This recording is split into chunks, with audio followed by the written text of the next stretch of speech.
5. Such as the law of circumcision, there is no record of his giving them a detailed law code to observe. Compare to 5. 1-3.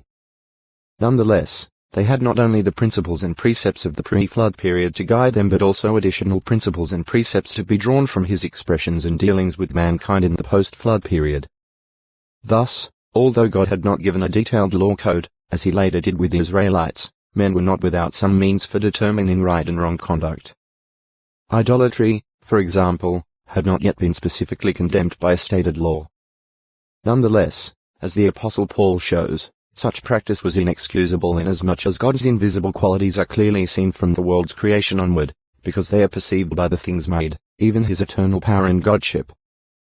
The venerating and rendering of sacred service to the creation rather than the one who created was against all reason. Those following such an empty-headed course would thereafter deviate into other unrighteous practices, such as homosexuality, changing the natural use of themselves into one contrary to nature. Again, even though no specific law had been given, such practice was obviously contrary to the way of God the Creator, as the very structure of the male and female manifested. Man, having been originally made in God's image, had intelligence sufficient to see these things. Hence, he was responsible before God if he went contrary to God's way. He was sinning, missing the mark, even without a specifically stated law to charge him with guilt. Row 1.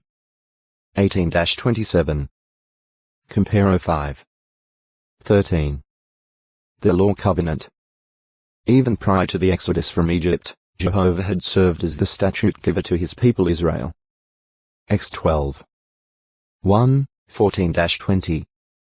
13. 10. But an outstanding example of his role as lawgiver to a nation was his institution of the Law Covenant. Here, for the first time, was a body of laws in code form governing every facet of life. This covenant making Israel an exclusive people, a nation belonging peculiarly to him, distinguished Israel from all other nations. Ex 31. 16, 17. D4. 8. PS 78. 5. 147. 19, 20. In a prophetic message forecasting salvation by Jehovah, the prophet Isaiah stated, Jehovah is our judge, Jehovah is our statute giver lawgiver, as, die, la, ig, Jehovah is our king. He himself will save us. Isra 33. 22. Jehovah therefore constituted the judicial, legislative, and executive power in Israel. The three branches of government were combined in him. Isaiah's prophecy thus gave assurance of complete defense and direction for the nation, for it highlighted the fact that Jehovah was in a full sense the sovereign ruler. In describing